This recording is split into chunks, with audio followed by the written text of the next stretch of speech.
Okay, so looking at this proof, the first thing you might notice about it is that it does not give you a picture. If that's the case, then you need to draw the picture. So it says ABC is a right angle.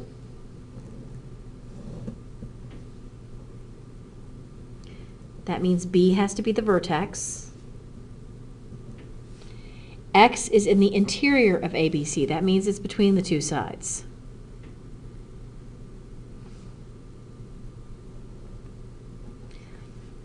And measure of angle XBC is 45. Okay, so all of this is my given information. So this is the situation I've got. So ABC is a right angle is given. ABC measures 90 degrees. Well, the reason we know that is because we know it's a right angle. That's definition of right angle.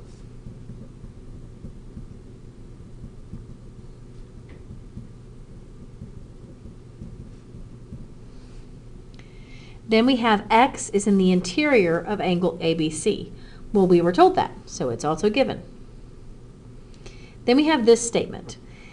This you pretty much just have to get to the point where you can recognize it's saying this part plus this part equals the whole thing. That's not the part you have to recognize. You can read that. This part here, and just take the names of the angles carefully and identify them. ABX, that's this part here, plus XBC, that's this part here, is equal to that whole measurement.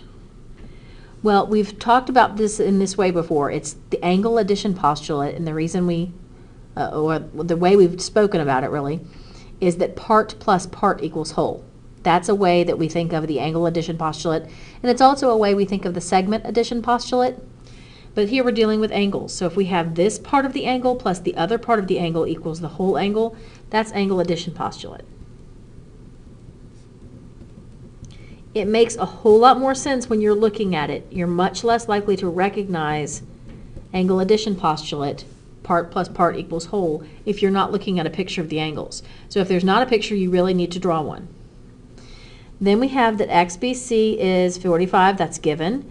And then this says substitution. Well, what are we substituting here?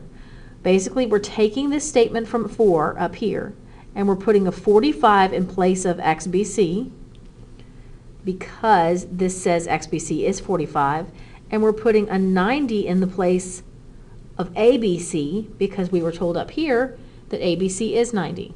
So that was substitution. Okay, and then we have subtraction property of equality. All right, that means I'm subtracting 45 from both sides, and that's how I got measure of angle measure of angle ABX equals 45 degrees. And so on. Basically, the rest of it's done for me. Then I know that these two are congruent. This is definition of congruent angles.